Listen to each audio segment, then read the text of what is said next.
제주도 중산간 관리정책의 총체적 난맥상이 또다시 불거지고 있다. 중산간 남개발에 대한 도민들의 우려를 비웃기나 하듯 이번에는 한라산 천연보호구역 초입까지 제주 힐링인 라이프라는 대규모 숙박 휴양 개발 사업이 추진되는 상황이다. 그러나 제주도는 이곳은 법적으로 개발이 가능한 지역이고 정상적인 개발 사업 승인 절차를 밟고 있다며 오히려 왜 문제가 되는지 모르겠다는 입장이다. 중산간 보전에 대한 도민들의 정서와 전혀 다른 세상의 사고를 하고 있는 셈이다. 이미 지난 도정에서부터 중산간 지역을 보전할 수 있는 법적 장치가 무너졌다는 지적이 있어왔다. 이러한 문제를 인식한 듯 우금민 도정은 출범 당시 도정의 정책 기조로 선보전 후 개발을 선언했다. 제주도민들은 이러한 제주도정의 약속이 그동안 지속되어 온 중산간 지역의 과도한 개발과 곧자올 훼손 논란 등을 종식시켜 줄 것으로 기대했다. 그러나 우금민 도정 출범 직후 추진한 사업은 중산간 보호를 위한 법 제도 개선 작업이 아니었다. 중복 허가 논란이 있었던 곧자올 지역의 채석장 허가가 그 시작이었다. 그 이후 롯데 관광단지 개발사업, 백통신원 개발사업 등 중산간 고지대 난개발 논란이 이어졌지만 이에 대한 근본적인 대책은 감감무소식이다. 최근에는 중국 자본인 흥유개발이 애월읍 중산간 일대의 대규모 휴양관광 개발 사업 추진으로 논란이 되고 있고 바로 인접해서 공사 중인 아덴힐 리조트 역시 난개발이란 비판의 목소리가 높다.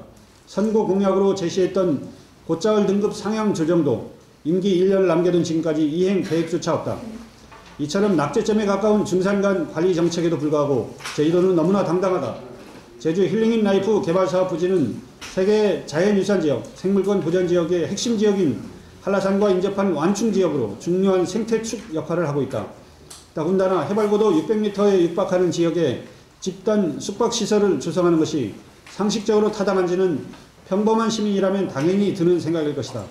현행법규상 중산간 지역의 보호장치가 미흡하다는 지적이 타당했다면 제주도로서는 제도 개선을 통해 이를 보완하기 위한 노력을 하는 것이 당연한 일이다. 하지만 제주 힐링인 라이프 개발 사업과 유사한 논란과 문제 제기들이 지속되어 왔지만 제주도는 중산간 보전을 위한 적절한 대응책 마련에는 소홀했다. 그리고는 현행법규를 들이대며 난개발이 면제부를 주는 데만 열중이다. 더욱이 제도 개선이 필요한 현행법규라 하더라도 중산간 보전을 위한 제주도의 의지 여부에 따라 난개발 논란이 소지가 있는 사업은 사전에 충분히 차단이 가능하다. 개발 사업이 가능한 지역이라 하더라도 개발 사업 시행 예정자 지정이나 사전 입지 적정성 검토 단계에서 과도한 토지 이용을 제한하거나 사업 신청을 반려할 수 있기 때문이다. 제주 힐링인 라이프 개발 사업의 경우도 현 사업계획 이전에 동일 사업부지를 대상으로 개발 사업을 신청했지만 제주도는 환경 훼손 및 난개발 우려와 한라산 인접 지역에 대규모 숙박시설이 들어서는 것은 부적절하다며 반려한 바가 있다. 이후 제주도는 일부 토지 이용 계획이 조정됐을 뿐이지만 대규모 숙박시설을 근간으로 하는 개발 사업의 입지로 허용하고 말았다. 뿐만 아니라 중산간 난개발 논란 과정에 항상 지적되는 사업계획의 타당성 부실 검토도 여전히 재현되고 있다. 제주 힐링인 라이프 사업부지 바로 인근에 국가축산시험장이 위치해 있지만 지금껏 단계를 밟으면서 단 한 차례도 협의 의견을 들은 바가 없었다. 제주 재래 흑돼지, 제주마, 흑우 등이 종 보존을 위한 국가연구기지의 가축 방역 대책이 위협받을 수밖에 없다. 또한 현행 규정상 현 사업부지는 공공하수 처리가 어려워 개발 사업이 불가하다는 관련 부서의 협의 의견이 이미 지난 1월에 제출된 바도 있다.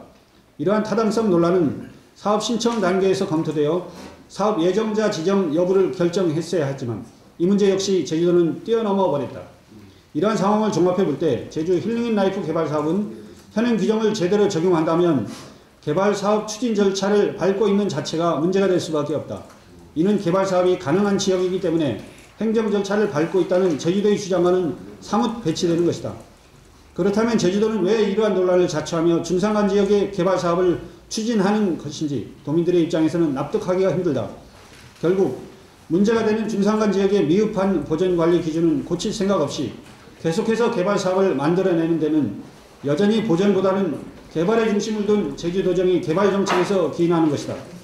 여기에는 지역의 토건 세력과 행정 관료 간의 뿌리 깊은 동맹관계가 자리하고 있음은 이미 오래된 사실이다. 따라서 우리는 최근 논란이 일고 있는 제주 힐링 라이프 개발 사업은 물론 중산간 관리 정책의 전면적인 변화를 촉구한다. 첫째, 제주도는 제주 힐링라이프 개발 사업 추진 절차를 중단하고 사업을 반려해야 한다. 앞서 지적했듯이 현행 규정은 물론 주변 생태환경 및 경관을 고려한다면 이 사업은 입지의 적정성, 계획의 타당성 면에서 부적합한 사항이다. 따라서 현 시점에서 논란을 접는 것이 도정의 신뢰를 회복하는 길이다. 둘째, 제주도는 중산간 지역의 보존대책 수립을 위한 법 제도 개선을 나서야 한다. 당초 중산간 지역의 관리 방안 마련을 위해 추진한 GIS 구축 사업이 도 전역으로 확대 구축되면서 중산간 지역의 관리 기준은 저지대 지역과 동일한 기준으로 맞춰지면서 하향 조정되어 버렸다. 또한 2차 국제제도시 종합계획에 따른 경관계획 수립도 미뤄지면서 개발사업 논란만 가중되는 현실이다. 따라서 중산간 지역의 보존과 바람직한 이용을 위한 총체적인 개선 방안이 제시되어야 한다. 셋째, 제주도는 개발사업 승인 절차 과정에 각종 위원회에 시민사회 및 도의회 등이 추천하는 전문가의 참여를 보장해야 한다. 또한 각 위원회 회의 결과뿐만 아니라 각 위원들의 주요 발언 내용도 함께 공개해 위원회의 책임성을 확보해야 한다. 그동안 제주도는 각종 위원회가 민간 전문가로 구성되어 객관성을 확보하고 있다는 주장을 거듭해왔다.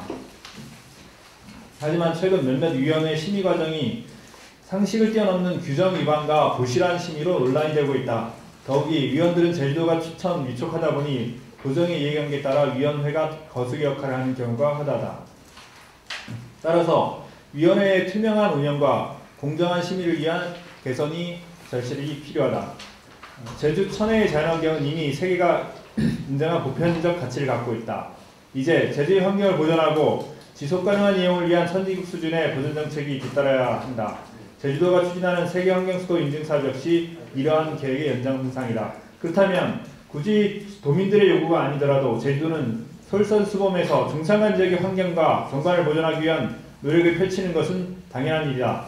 따라서 현재 논란이 되는 중산간 개발 사업은 물론 추후 계획되고 있는 대규모 개발 사업에 대해서도 전면적으로 개선된 중산간 보존정책을 잣대로 삼아야 한다.